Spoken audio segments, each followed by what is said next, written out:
মারাত্মক খবর বিশেষ প্রতিবেদন উপস্থাপনায় শেখ ফরিদ। শিরোনাম: রূপপুর পারমাণবিক বিদ্যুৎ কেন্দ্র বাংলাদেশের ভবিষ্যৎ বদলে দেওয়ার প্রকল্প নাকি ঋণের নতুন বোঝা।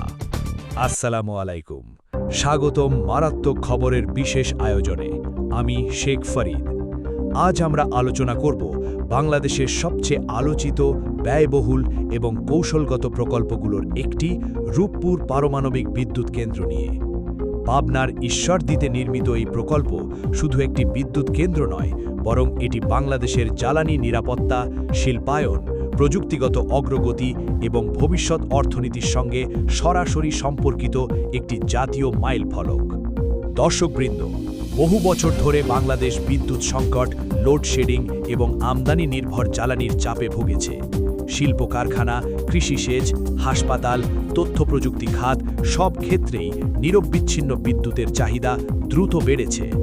বিশেষজ্ঞদের মতে শুধুমাত্র গ্যাস, তেল বা কয়লা ভিত্তিক বিদ্যুৎ দিয়ে দেশের ভবিষ্যৎ চাহিদা পূরণ করা কঠিন ছিল, কারণ দেশীয় গ্যাস ক্ষেত্র সীমিত, ডিজেল ও এলএনজি আমদানি ব্যয়বহুল, কয়লা পরিবেশ দূষণ বাড়ায়, সোলার বিদ্যুৎ এখনও পূর্ণ বেজলোড দিতে সীমিত। এই বাস্তবতায় রূপপুর প্রকল্পকে দীর্ঘমেয়াদী সমাধান হিসেবে দেখা হয়। এখন আসি উৎপাদন ক্ষমতার কথায়। রূপপুর পারমাণবিক বিদ্যুৎ কেন্দ্রে থাকবে 2টি ইউনিট। প্রতিটি ইউনিটের ক্ষমতা 1200 মেগাওয়াট, অর্থাৎ 2 ইউনিট মিলিয়ে মোট উৎপাদন ক্ষমতা হবে 2400 মেগাওয়াট। এত বড় বিদ্যুৎ সরবরাহ দেশের জাতীয় গ্রিডে যুক্ত হলে লাখো পরিবার উপকৃত হবে, শিল্প কারখানায় উৎপাদন বাড়বে এবং নতুন অর্থনৈতিক অঞ্চলগুলোতে বিদ্যুৎ সরবরাহ সহজ হবে। বাংলাদেশের জন্য এর বাস্তব উপকারিতা কি? প্রথমত, লোডশেডিং কমাতে বড় ভূমিকা রাখতে পারে। দ্বিতীয়ত, ডিজেল, ফার্নেস অয়েল ও এলএনজি আমদানির চাপ কমাতে সহায়তা করবে। তৃতীয়ত, শিল্প বিনিয়োগ বাড়তে পারে, কারণ নিরবচ্ছিন্ন বিদ্যুৎ মানেই উৎপাদন বৃদ্ধি। চতুর্থত, বাংলাদেশ প্রথমবারের মতো পারমাণবিক প্রযুক্তির যুগে প্রবেশ করছে। এতে নতুন প্রজন্মের প্রকৌশলী, বিজ্ঞানী ও দক্ষ জনবল তৈরি হবে। তবে সবকিছুই কি ইতিবাচক? না দর্শকবৃন্দ, বিতর্কও রয়েছে।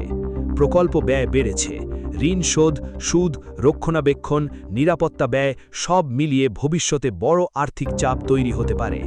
অর্থনীতিবিদদের ভাষায় বিদ্যুৎ উৎপাদন করাই যথেষ্ট নয়, সেটি কত দামে উৎপাদন হচ্ছে সেটাই মূল প্রশ্ন। যদি কেন্দ্র পূর্ণ ক্ষমতায় চালু না থাকে, তাহলে প্রতি ইউনিট বিদ্যুতের দাম বেড়ে যেতে পারে। এখন আসি নিরাপত্তা প্রসঙ্গে। পারমাণবিক বিদ্যুৎ কেন্দ্র পরিচালনা সাধারণ বিদ্যুৎ কেন্দ্রের মতো নয়। এখানে দরকার আন্তর্জাতিক মানের নিরাপত্তা ব্যবস্থা, দক্ষ প্রকৌশলী ও অপারেটর, জরুরি সাড়া ব্যবস্থা, তেজস্ক্রিয় বর্জ্য ব্যবস্থাপনা, দীর্ঘমেয়াদী নজরদারি। অর্থাৎ কেন্দ্র নির্মাণ শেষ হলেই কাজ শেষ নয়, বরং আসল কাজ শুরু তখনই। জনগণের বড় প্রশ্ন, বিদ্যুতের দাম কি কমবে? বিশেষজ্ঞরা বলছেন শুরুতে ঋণের চাপ থাকায় বিদ্যুতের দাম খুব কম নাও হতে পারে, তবে দীর্ঘমেয়াদে স্থিতিশীল উৎপাদন বজায় থাকলে সুবিধা পাওয়া সম্ভব। কৌশলগত দিক থেকে এটি বাংলাদেশের জন্য বড় সিদ্ধান্ত। বিশ্বের অনেক দেশ এখনও পারমাণবিক শক্তিকে ভবিষ্যতের নির্ভরযোগ্য বিদ্যুৎ উৎস হিসেবে দেখছে। বাংলাদেশও সেই তালিকায় যুক্ত হল। এটি আন্তর্জাতিক অঙ্গনে দেশের প্রযুক্তিগত সক্ষমতার প্রতীক হিসেবেও বিবেচিত হচ্ছে।